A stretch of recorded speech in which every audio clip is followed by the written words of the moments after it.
पढ़ा हुआ भूल जाते हो या पढ़ते वक्त ध्यान कहीं और रहता है? पढ़ते तो हो पर समय बहुत कम है।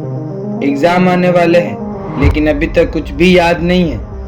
एग्ज़ाम में अच्छे नंबर भी लाने हैं पर भूल जाता हूँ, या एग्ज़ाम रूम में कुछ याद नहीं आता। तो ऐसा होना नॉर्मल है क्योंकि दिन भर आपके साथ बहुत कुछ होता है। अगर आपका ब्रेन इन सब चीज़ों को याद रखेगा तो दिमाग की धज्जियाँ उड़ जाएगी। हम आते हैं हमारे मेन पॉइंट पर। पढ़ा हुआ याद रखना संभव नहीं है, फिर भी काफ़ी हद तक याद रख सकते हैं मेरी इन 4 टिप्स से। Number 1, interest. आप जब भी पढ़ने बैठो तो पूरे तन और मन के साथ पढ़ने जाओ। सभी डिस्ट्रैक्शन को ख़त्म करके शांति से पढ़ो। तुम चाहते हो कि तुम्हें सब कुछ याद रहे तो तुमको पूरे फोकस और फुल एनर्जी के साथ पढ़ना होगा। जब भी पढ़ो तो ऐसा पढ़ो कि उसमें खो जाओ। आसपास क्या चल रहा है उसे तुम्हारे फोकस और स्टडी में कुछ फर्क नहीं पड़ना चाहिए। जब आप इंटरेस्ट के साथ पढ़ोगे तो पढ़ा हुआ आपके दिमाग में छप जाएगा। Number 2, relax environment. आप जब भी पढ़ो शांत एनवायरनमेंट में पढ़ो ताकि तुम्हारे याद करने की कैपेसिटी बढ़ेगी।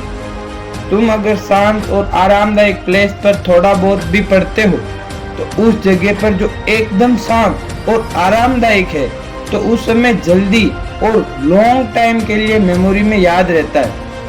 एक दिन पढ़े 8 घंटे और अगले 4 दिन तक किताबों के हाथ भी नहीं लगाया तो इससे अच्छा है कि आप रोज थोड़ा थोड़ा ही पढ़े, लेकिन रोज पढ़े। Number 3, study less study good. आप कम पढ़ो लेकिन अच्छा पढ़ो। सभी स्टूडेंट पढ़ तो रहे हैं लेकिन उन्हें पता ही नहीं है कि वो क्या पढ़ रहे हैं। अगर आप चाहते हो कि आपके साथ ऐसा ना हो तो आपको चाहिए कि आप कम से कम रिसोर्सेस में तैयारी करें। आप एक पेज ही पढ़े पर इस तरह पढ़े कि उसमें से चाहे कितने भी क्वेश्चन आ जाए आप उनके आंसर दे सको। तो study less but study good. Number 4, revision. ये स्टडी के लिए महत्वपूर्ण टिप्स है।